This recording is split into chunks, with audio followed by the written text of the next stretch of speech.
같이 기도하겠습니다. 만혜의 왕이시며 천주주신 하나님 아버지, 2023년 끝자락인 마지막 날 마지막 주일로 예배를 하나님께 영광 돌리게 하심에 감사합니다. 엊그제 새해를 맞이한 것 같은데 하늘을 결산하고 마무리 지으며 하나님께로 받은 은혜와 사랑과 감사와 각양의 열매들을 쌓으려 봅니다. 지나고 보니 하나님의 전적인 은혜임을 고백합니다. 지난 것들에 매이기보다는 새로운 마음 가운데 하나님께로부터 주시는 신앙과 은혜를 소망 가운데 새해를 맞이하게 하옵소서. 내가 나린 것은 다 주님의 은혜인데 그 은혜를 망각하고 나를 드러내며 살아온 날들을 또한 주님 앞에 내려놓으며 회개합니다. 주님, 제 연약함을 아시오매 예수님 보혈의 피로 깨끗하게 하시며 용서하여 주옵소서. 국내적으로 많은 사건이 있었던 올해 한 해였습니다. 전쟁과 기근과 홍수와 세계 곳곳의 자연재해와 재난으로 하나님을 모르는 채 죽어가는 영혼들이 많았습니다. 그러나 이 또한 하나님의 생명 가운데 이루어지는 날임을 알고 믿고 기도합니다. 세상 되어져 가는 모습을 통해 주님 오실 때가 가까움을 알고 믿음을 준비하는 정결한 신부가 되어가기 원합니다. 이 나라를 사랑하시어 평화를 주시고 축복하여 주시옵소서. 지금까지 우리 주님의 길을 인도하시고 살아가심에 참으로 감사를 드립니다.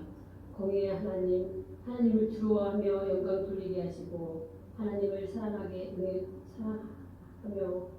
은혜 내려 주시옵소서. 하나님 사랑, 형제간의 사랑을 실천에 옮기며 빌라도 델피아 교회처럼 침착하는 교회 되게 하옵소서. 지난 1년 동안 풍성한 말씀을 먹여주신 목사님, 능력과 힘을 주시고 막힌 양들을 잘 양육하여 천국문으로 인도하게 하옵소서. 우리 성도들 또한 순한 양 되어 따라가길 원합니다. 이 시간 말씀을 선포할 때 우리들에게 생명의 말씀을 인도하며 기름 부어 주시옵소서. 무궁회를 회개와 감사로 보내며 소망 가운데 새해를 맞이하며 마지막 때 거룩한 성도로 살아가게 하시며 이 땅에 다시 오시겠다는 약속해 주신 예수님 이름으로 기도드립니다.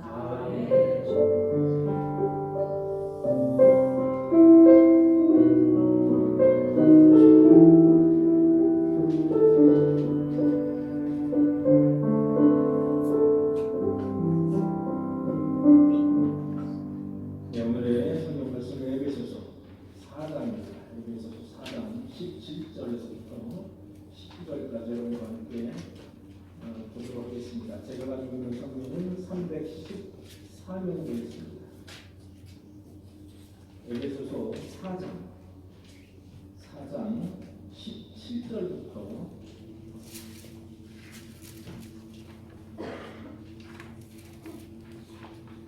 10절까지 여러분과 함께 교독하도록 하겠습니다. 그러므로 내가 이것을 말하며 주 안에서 증언하노니 이제부터 너희는 이방인이 그 마음에 허망한 것으로 행함같이 행하지 말라. 그들의 성령이 어두워지고 그들의 가운데 있는 무지함과 그들의 마음에 굳어짐으로 말미암아 하나님의 생명에서 떠나간다. 19절 다 같이요. 그들이 감각 없는 자가 되어 자신을 방탕에 방임하여 모든 더러운 것을 욕심으로 행하게. 구성이 있으시죠?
따져보니까 거의 없어요.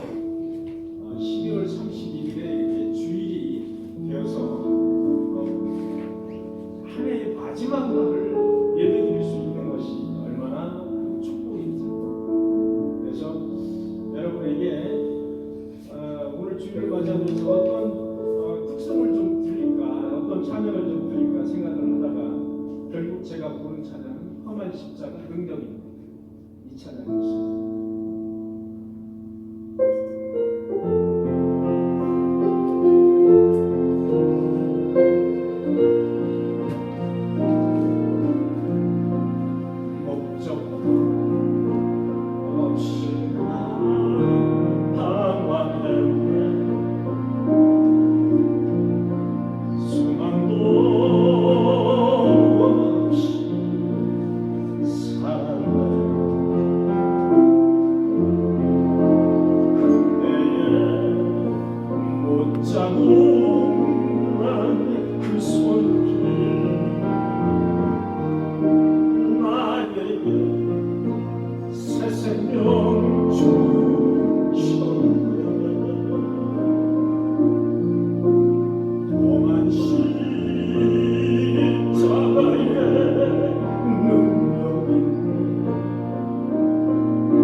광고를 보시도록 하겠습니다. 여러분 2024년도 꿈에 대한 달력이 아직도 뒤에 있는데 혹시 필요하신 분들은 여기저기 가져가서 걸어 주시기 바랍니다. 우리 찬양단이 이제 우리 결성이 됐는데 찬양단 이름을 뭘로 할까 고민하다가 영광이라는 단어 글로리아 우리 찬양 단어로 결정을 해서 우리 단장을 박명 권사님으로 해서 우리가 매주 이렇게 앞에서 찬양을 드리는 20분간 찬양을 드리게 됐습니다. 여러분 글로리아 찬양단 여러분 기도 많이 해주시고 가끔 밥도 좀 사주시고 가끔 커피도 좀 사주시고 그렇게 좀 해주시기 바랍니다.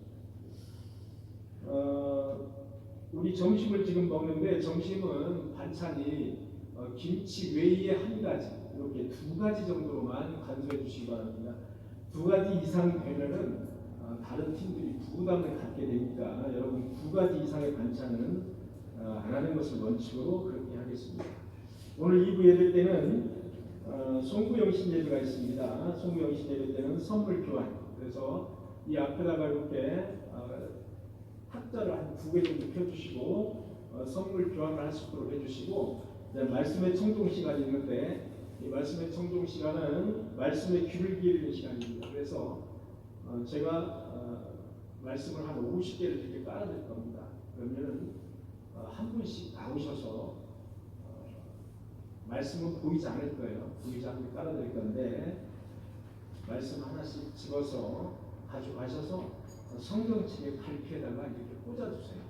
그러면 아마 1년 동안 여러분들이 이게 31일 날 주신 말씀, 그 말씀은 여러 가지 말씀이 있겠습니다만은 그 중에 하나 다 이렇게 항상 여러분들께서 이제 보시고 해주시면 되겠습니다. 오늘 깜짝 놀랐어요. 오늘 우리 김지훈 집사님 따님이 나왔어요. 같이 예배를 드리러. 우리 단우의 이름이 단우. 박수 한번 주세요, 여러분. 아유, 얼마나 이쁜지. 아이고, 참. 네, 무럭무럭 주안에서 성장하고, 그리고 백향목처럼 이렇게 향기하면서도 단단하고, 중년나무처럼 이렇게 주렁주렁 열매가 많이 열리는 그런 우리 하나님의 자녀로 건강하게 성장하였으면 좋겠습니다. 기도하시겠습니다. 주님 감사합니다. 지난 한 해도 1년 동안 주님의 은혜로 보살펴 주시고 채워주시고 먹여주시니 진심으로 감사를 드립니다. 믿음 지켜주심을 감사를 드립니다. 신앙생활 잘 할 수 있게 하심을 감사를 드립니다. 평안함으로 이 시간까지 인도해 주심을 감사를 드립니다. 교회에 두 발로 걸어 나올 수 있는 건강을 주시고 진심으로 감사를 드립니다.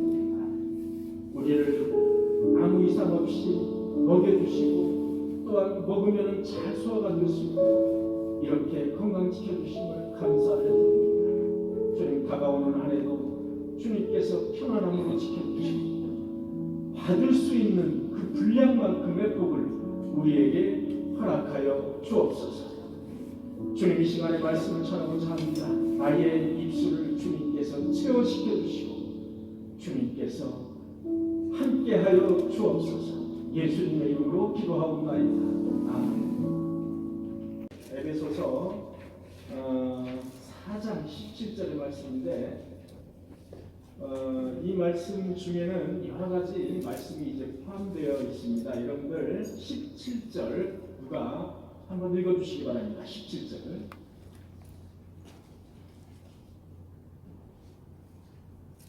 4장 17절. 그러므로 내가 이것을 말하며 주 안에서 증언하노니 이제부터 너희는 그 이방인이 그 마음이 허망한 것으로 행한 같이 행하지 말라. 예, 이것을 제가 한번 세 번역으로 여러분에게 읽어드리겠습니다. 주 안에서 간곡히 권합니다. 이제부터 여러분들은 이방인들이 허망한 생각으로 살아가는 것과 같이 살아가지 마십시오. 이 말씀입니다. 여기에서 주안점은 이방인들이 허망하게 살아간다는 겁니다. 여러분, 이방인들은 허망하게 살아갑니다. 이방인들의 영적인 삶의 특징 중에 하나가 바로 허무주의로 산다는 겁니다. 허무주의. 여러분, 17세기에 종교 개혁이 일어났습니다. 여러분, 문학사도는 그때만 해도 하나님을 토대로 한 삶이었습니다. 하나님을 기본적으로 인정하는 삶이었습니다. 여러분, 하나님을 인정하는 그 기본 철학 토대 위에 모든 철학이 진행이 되었다 이겁니다. 그런데 그 이후에 자연주의라는 것이 생겨났습니다. 내추럴리즘, 자연주의. 여러분, 그 이전에는 물론 보존주의 이렇게 표현을 합니다. 모든 것의 근본이 자연이라는 겁니다. 모든 것의 절대가 자연이라는 겁니다. 여러분, 자연이 뭡니까? 자연은 우리 눈으로 볼 수 있는 겁니다. 그리고 자연은 예측이 가능합니다. 새싹이 났으니까 그 다음에 열매가 맺을 것이고, 열매가 맺으면 열매가 떨어질 것이고, 그 다음에 다시 추워지면 다시 좀 쉬었다가 다시 새싹이다. 이렇게 다 예상할 수 있고 눈으로 볼 수 있는 것입니다. 세상의 원리가 하나님이 아니라 자연이라는 것. 그것이 바로 자연주의 내추럴리즘입니다. 심지어 인격, 우리가 가지고 있는 인격도 화학적 작용에 의한 성질이라는 겁니다. 그럼 우리의 몸은 뭐냐? 화학 성분으로 이루어졌다는 겁니다. 단순히 화학 성분으로 이루어진 물질에 불과하다는 겁니다. 그리고 우리가 가지고 있는 정신, 우리가 가지고 있는 이 인격마저도 화학 작용에 의해서 그 나타나는 하나의 성질, 하나의 물질적인 분비의 효과랍니다. 인간은 단순히 기계이고 단순히 사망하면 그만이라는 겁니다. 소멸이라는 단어를 썼습니다. 여러분, 자유주의자는 인간은 죽으면 그만이라는 소멸이다, 그런 단어를 썼습니다. 자, 그러고 나니 자연주의가 지나고 나니까 이제 허무주의가 탄생했습니다. 여러분, 허무주의가 뭡니까? 기본에 전제가 있습니다. 허무주의는 신의 존재를 부인하는 것이 기본 전제입니다. 인간은 복잡한 기계에 불과하다는 겁니다. 인간은 복잡한 기계에 불과하다는 거예요. 인격은 화학 물리적 상호 관계일 뿐이고 모든 게 우연의 결과라는 거예요. 여러분, 모든 게 우연이라는 겁니다. 필연이 아니라는 겁니다. 인간사 모든 것은 확실한 게 없다는 겁니다. 먹구름과 같다는 겁니다. 여러분, 인생의 목표도 없다는 거예요. 이성과 윤리와 도덕이 무엇인지 알 수가 없어요. 의미도 없다는 겁니다. 이 세상에 의미 있는 것이 하나도 없다는 것이 허무주의입니다. 예수도 의미가 없고 우리의 삶도 의미가 없습니다. 그러니까 허무주의의 선물은 무엇이냐? 이 세상에 쾌락이라는 거예요. 쾌락, 즐거움. 이 세상에 산물은 그저 어디에 몰두하는 거예요. 중독되는 겁니다. 그래서 술에 중독이 되기도 하고 약물에 중독이 되기도 하고 성에 중독이 되기도 해요. 그리고 우울증, 자살에 중독이 되기도 합니다. 그래서 자살자가 급증하게 될 겁니다. 이 세상에 뭐 가치 있는 게 없다는 거예요. 그래서 마카파가 생겨나는 겁니다. 폭력이 생겨나고 이것이 바로 허무주의입니다. 물론 허무주의 다음에는 실존주의 다음에는 우리가 살고 있는 모더니즘, 현대 모더니즘, 우리가 살고 있는 21세기에는 포스트 모더니즘. 포스트 모더니즘의 특징이 뭔지 아십니까, 여러분?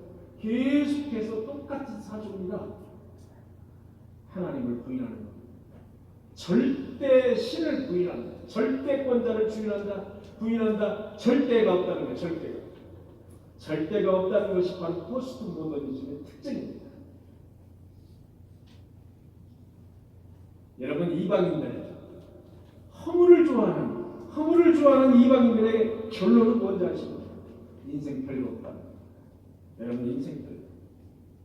세상에 있을 때 그저 잘 먹고 잘 입고 명품 잘 입고 명품 가방 잘 들고 명품 모든 우리의 몸을 명품으로 잘 거치고 그렇게 살아야 된다. 왜? 세상에 별이 없습니까? 가치가 없습니까?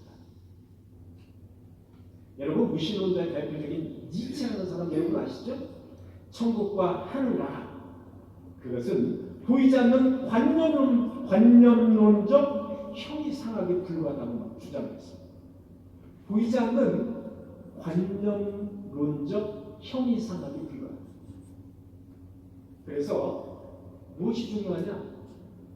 이 세상의 대지에서의 삶이 중요하다.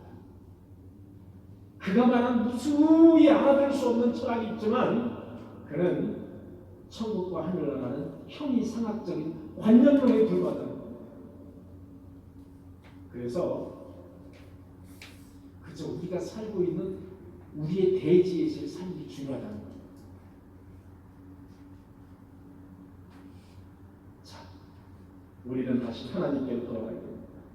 하나님이 없으면 이렇게 허무주의에 빠집니다. 여러분, 하나님이 없으면 우리는 목적이 없는 삶이에요. 목표가 없는 삶입니다.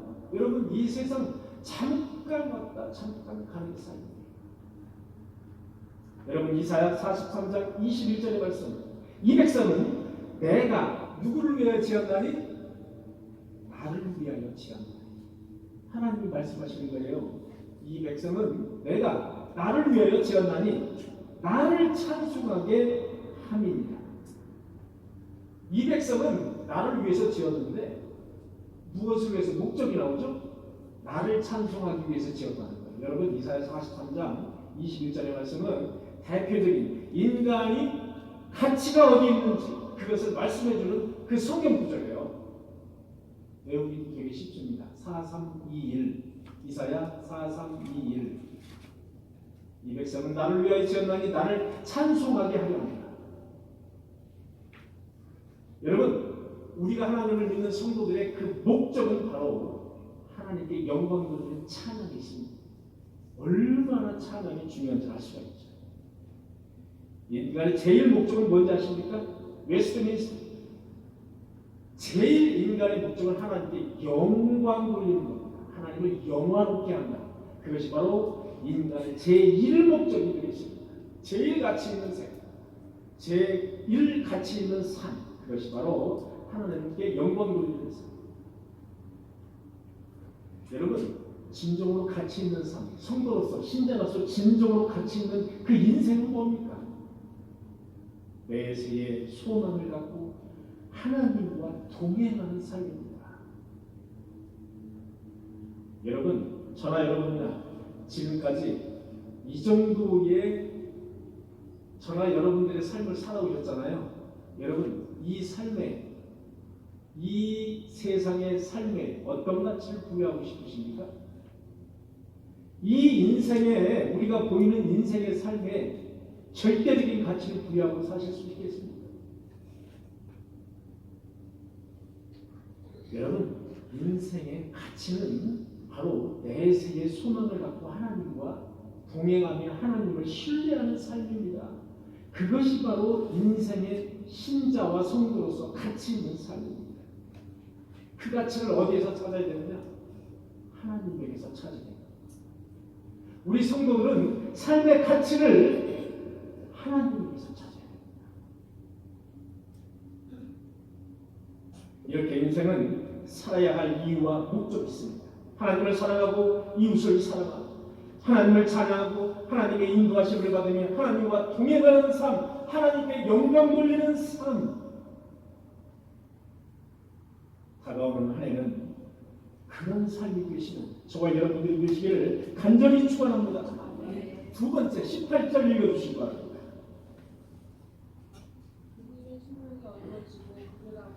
무지함과 됐습니다. 이방인들은, 하나님을 믿지 않는 이방인들은 특징 중에 하나가 허무함입니다. 그 다음에 또 하나가 무지함입니다. 무지함. 여러분, 무지함을 다른 말로 지혜가 없는 삶입니다. 이방인은 마땅히 인간으로서 알아야 될 것이 있습니다. 우리 인간을 누가 창조를 하셨고 인간이 죽으면 어디로 가는지 이 근본적인 인간의 근본적인 루트를 이방인들은 알지 못한다는 겁니다. 왜? 지혜가 없기 때문에. 지혜가 없었습니다. 여러분, 시편을 보니까 지혜에 대해서 여러 말씀이 나오죠. 그 중에 이런 말씀이 있습니다. 지혜의 근본은 무엇이라고요? 여호와를, 두 가지가 나오죠. 여호와를 경외하고 여호와를 아는 것, 두 가지가 나옵니다. 여러분, 지혜, 지식의 근본은 여호와를 경외하고 여호와를 아는 겁니다. 그것이 바로 지식, 지혜의 근본이라는 사실을 아셔야 합니다. 그래서 저나 여러분들이나 자식을 키울 때 지혜, 지혜가 있기를 바라잖아요. 명철이 있기를 바라잖아요. 그게 뭐냐? 여호와를 아는 거. 여호와를 심어주는 거예요. 여호와 하나님을 심어주는 거예요. 그게 바로 지혜의 근본이에요.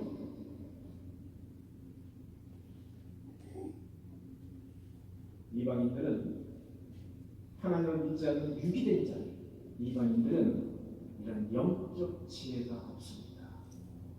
이런 영적 지혜가 무지하다라는 표현을 했습니다. 그로 자신의 실체를 알지 못합니다. 인생이 어디로 왔다 어디로 가는지 관심이 없습니다. 인생이 얼마나 인생이 고달프고 인생이 얼마나 타락되었고 얼마나 부패되었는지 그들은 관심이 없습니다. 그들은 알려고 하지도 않아요. 하나님이 창조주임을 믿으려 하지 않습니다. 그저 죽으면 한 줌에 뼈가루가 되는데 뭐 그게 뭐 어쩌다는 거예요. 영원 전부터 영원을 이루가시는 하나님의 구원 계획에 대해서 관심이 없습니다. 관심이 없습니다. 여러분 12월 31일 오늘 같은 날 여러분 동해나 큰 산 있잖아요. 산자락에는 언제나 호텔 같은 게 있잖아요. 미어 터진다는 거 아시죠 여러분? 그걸 몇 달 전부터 예약을 해야 될 겁니다. 아마 1년 전부터 예약을 해야 될 거예요. 동해 같은데 아마 가면은 여러분 그런데 제가 누차 말씀드리죠. 뭐를 보기 위해서 그 사람들은 그럽니까? 해가 떠오르는 해를 보기 위해서 그러는 거예요. 여러분 해가 떠오른다는 말이 맞나요? 해가 떠오릅니까? 여러분 해는 항성입니까? 행성입니까? 해는 항성에 움직이지 않는 항성입니다. 뭐가 움직이나요? 지구가 움직입니다. 지구가 쓱 돌아가지고 움직여서 해와 마주치는 거예요. 그것이 1월 1일 그 해를 보기 위해서 그들이 거기 가는 겁니다. 우리가 살고 있는 이 우리 은하에는 그와 같은 항성이 몇 개 있다 그랬죠? 2,000개? 2,000억 개? 2,000만 개? 아유 헷갈려. 2,000개, 2,000억 개, 2,000만 개, 또 4,000 개? 4,000만 개, 4,000억 개. 아이고 헷갈려. 다시 한번 또 몇 개요? 4,000억 개. 예, 제가 말씀드렸던 4,000억 개입니다. 4,000억. 여러분 4,000만이 아니고 4,000억. 4,000억 개의 항성이 있는데 그 중에 하나가 바로 태양이라는 놈입니다. 태양. 4,000억 개 중에 하나에 여러분 다 피조물 아닙니까? 하나님이 주신 피조물이에요. 우리가 살고 있는 우리 은하와 같은 은하가 우리 우주에는 몇 개가 있다 했죠? 몇 개 있다 했죠? 2,000개. 2,000만 개가. 예, 또 헷갈리기 시작했습니다. 예, 이와 같은 우리 은하와 같은 게 2,000억 개가 있다 했죠. 그런데 여러분 중요한 사실이 있습니다. 이것은 우리 인간이 눈으로 혹은 망원경으로 또는 허블 망원경으로 확인하는 것만 그렇다는 겁니다. 확인이 안 되는 게 있겠죠? 확인이 안 되는 것이 더 많겠죠. 그러니까 하나님이 주신 이 우주가 얼마나 우주가 넓고 광활한지를 우리는 상상을 할 수가 없다는 거예요. 상상을 할 수가 없는 거예요. 여러분 우리 은하 있죠? 우리 은하의 지름이 몇 광년이라고 그랬죠? 이쪽에서 이쪽으로 가는 게. 네? 우리 지금 이성훈 권사님이 잘 많이 연구하셨네. 12만 정도까지 나오는 거 보니까 12만 광년이라고 했죠. 네. 빛의 속도로 12만 년을 가야 된다. 지름이. 여러분 이해가 갑니까? 여러분 빛의 속도로 똑딱 1초에 지구를 몇 바퀴 돈다 했죠? 7바퀴 반. 빛 이상의 빠른 속도를 우리 인간은 말할 수 없습니다. 그래서 빛의 속도라고 얘기하는 거예요. 그래서 광년이라고 이야기하는 거예요. 광년. 우리 우주는 우리가 그냥 보이는 것만 그렇게 과학자들이 요 정도 된다고 이야기하고 있는 겁니다. 보이는 것만.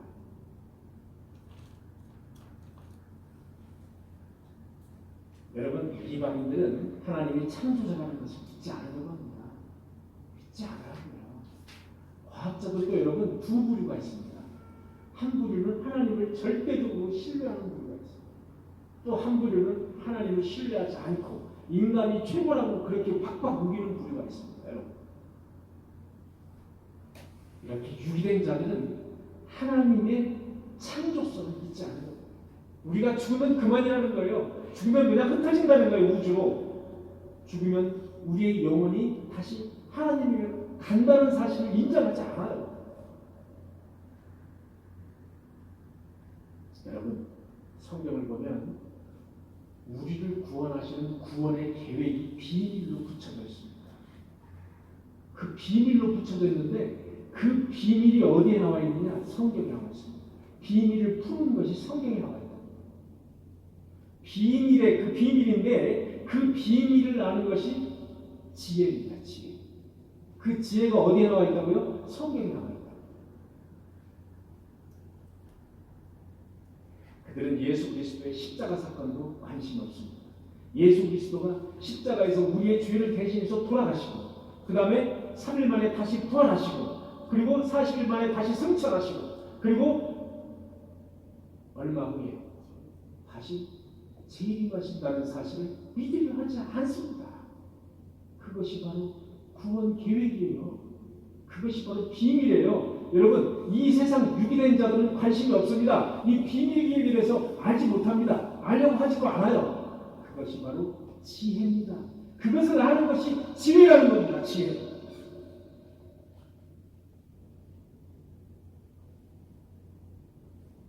로마서 1장 22절 이하의 말씀을 제가 한번 읽어보도록 하겠습니다.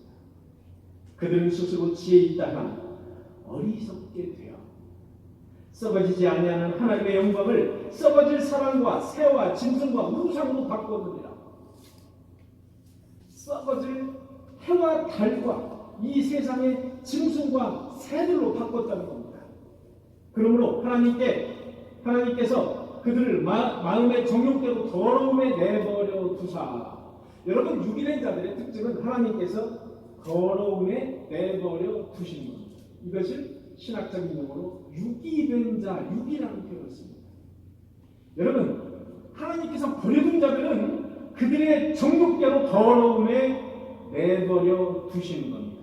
이게 하나님의 계획입니다. 여러분, 그들의 몸을 서로 욕되게 하셨으니 하나님의 진리를 거짓으로 바꾸고 창조주 대신 피조물을 우상 숭배하였노라. 여러분, 31일 날 정동진에 가서 그저 두 손을 모으고 여기 기독교인들 상당히 많다는 사람. 여러분, 천주교인들 묵주 같은 거 있잖아요. 가져가지고 돌리면서 거기다가 비립니다.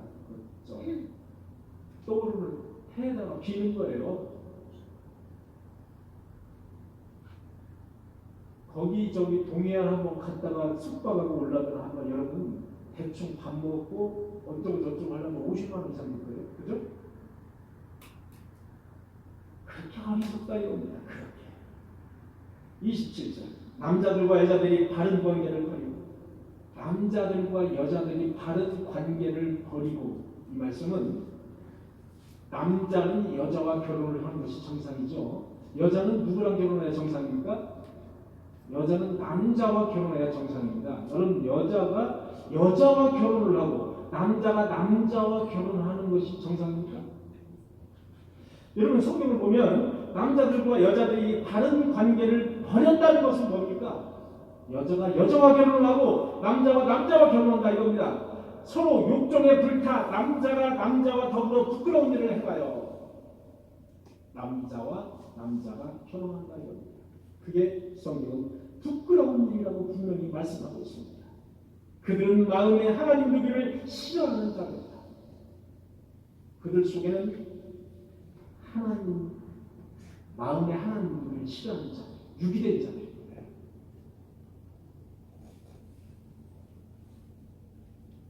우리는 예수 안에서 생명을 가진 지혜 있는 자들입니다. 여러분, 하나님과 동행하는 지혜 있는 저와 여러분들이 되시기를 간절히 축원합니다.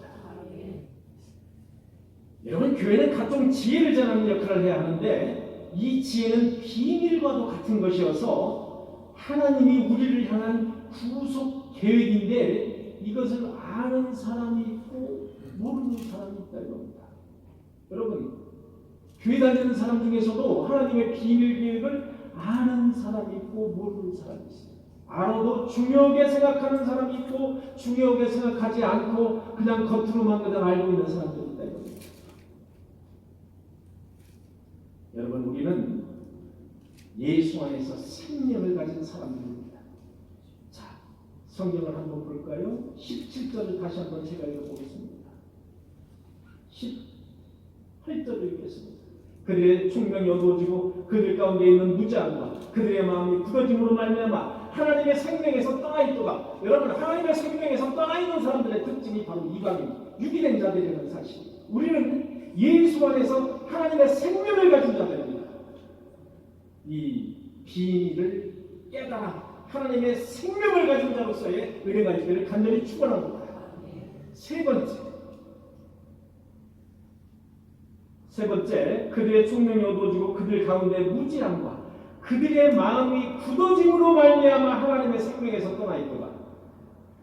여러분, 마음이 굳어진다. 성경은 그들의 마음이 굳어졌다고 말합니다. 무감각이다 이겁니다. 여러분, 마음이 굳어지면 감각이 없습니다. 마음이 굳어졌다, 딱딱하게 굳어졌다는 거예요. 이방인들의 세 번째 특징은 마음이 굳어지고 감각이 없는 거예요. 여러분, 죽은 자의 특징이 뭐죠? 죽은 자의 특징, 뻣뻣하게 굳는 겁니다.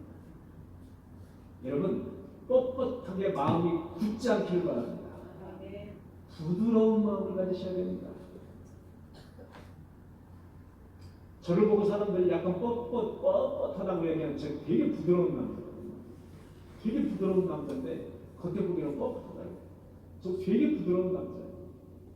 여러분, 마음이 소프트해, 부드러워요. 그래야 하나님을 받아들일 수 있는 마음의 받침이기 때문입니다. 여러분, 감각이 없는 삶은 대표적으로 문둥병 환자가 있습니다. 이 나병 환자는 감각이 없습니다. 나병 환자는 감각이 없어서 터치를 해도 굶어 터져도 굶어서 마디마디가 썩어서 문드러지고 떨어져 나가도 감각이 없다. 여러분, 죄의 감각이 없는 자, 어떤 것이 슬픈지, 어떤 것이 기쁜 것인지, 찬송을 불러도 기도를 해도 예배를 해도 감동과 감격이 전혀 없는 사람이에요. 그 사람을 가르쳐 우리는 영적인 문둥병에 걸려있는 사람이다, 이렇게 말합니다. 그들이 바로 유기된 자들입니다. 교회가 냉랭하고 무감각해요. 반응이 없어요. 간절히 축원합니다라고 말해요. 아는 소리가 전혀 없어요. 냉랭해요. 반응이 없어요. 리액션이 없어요. 마음의 감동이 없어요. 마음의 감격이 없습니다. 하나님께 예배를 드리고 찬양을 해도 기도를 해도 영적 터치를 해도 예민하게 반응이 없어요. 그 사람은 바로 영적인 문둥병에 걸려있는 무감각한 사람들이라고 합니다. 저 여러분들은 조그마한 타치에도 감각 있게 예민하게 반응하는 그런 살아있는 하나님의 백성이 되시기를 간절히 축원합니다. 네 번째 마지막 19절을 읽어주시기 바랍니다.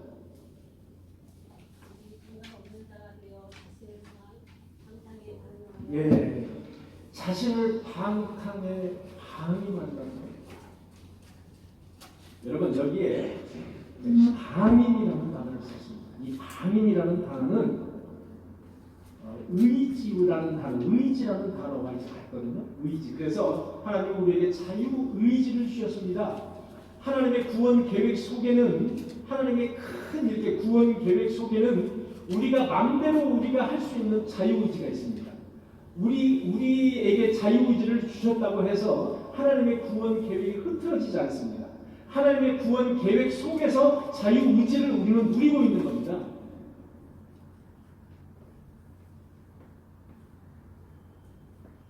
자신을 방탕에 방임하여 자신을 방탕에 내맡긴다는 겁니다. 여러분, 방탕한 생활을 스스로 돌아오지 않고 스스로 방탕한 생활에 내버려 둔다는 거예요. 방임한다는 거예요. 결단할 줄 모르고 방임하는 삶. 그 삶이 바로 자신을 방탕에 방임하는 삶입니다. 하나님 앞에서 수치나 두려움을 모르는 삶이에요. 오직 육에만 얻어가지고 행동하는 사람들, 육이 된 자들, 버려진 자들이 바로 무의지가 있는 사람, 무의지한 삶을 사는 사람들이에요. 여러분, 며칠 전 유명한 배우가 자살을 한 사건이 있었죠. 이거 며칠 전에. 여러분, 저는 그 사건을 보면서 무의지한 삶, 의지가 없는 삶, 방탕한 삶. 물론 한마디로 그 사람을 정의할 수는 없어요. 한마디로 정의할 수는 없으나 어쨌든 저의 눈으로 봤을 때는 방탕한 삶을 스스로가 여러 가지 어떤 여러 가지 자기가 감수해야 될 그런 것들이 있죠. 있으나 하나님께서 주신 자유의지를 가지고 다시 방탕한 삶에서 돌아와야 된다는 거예요. 돌아와야 된다. 그것이 바로 의지 있는 삶이라는 거죠. 의지 있는 삶. 여러분, 연예인이나 정치인들이 대부분 이렇게 자살로 마감하는 사람들이 여러분 수없이 많죠? 수없이 많습니다. 그것은 바로 명예와 방탕을 스스로가 방임했기 때문에 그렇습니다. 여러분, 누구나 어느 정도의 방탕하고 그리고 이 세상에 관심을 두고 목적을 두고 사는 삶이 이어질 수 있어요. 저나 여러분들은 이어질 수 있습니다. 이 세상을 살다 보면. 그러나 이 길이 아니다라고 하나님이 주신 자유의지를 가지고 이 길이 아니다라고 판단했을 때는 돌아올 수 있는 의지를 가지고 있어야 됩니다. 돌아올 수 없는 의지가 있다면 바로 무의지의 삶이다. 그게 바로 무의지를 방임하는 삶이다. 방탕을 방임하는 삶이라는 거예요.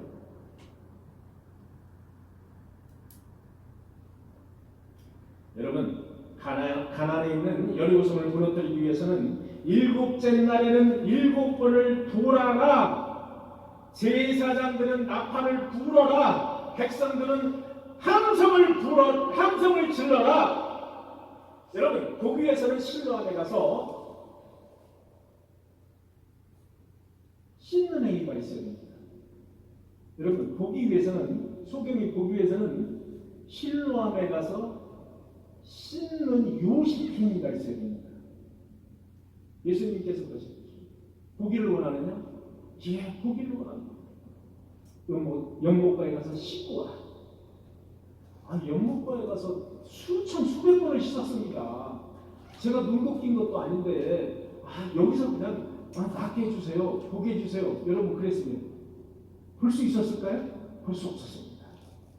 최소한의 행위, 내가 최소한의 의지를 가지고 멈추는 행위, 그게 방탕이 됐든 이 세상이 어떤 정욕을 위한, 유욕을 위한 그런 행위가 됐든 최소한의 멈춤, 최소한의 행위, 그 행위가 바로 하나님이 주신 자유의지가 됩니다. 이 소경이 연못가에 가서 실로암에 가서 얼마나 눈을 씻었겠습니까? 그냥 대충 이렇게 하고 왔겠죠.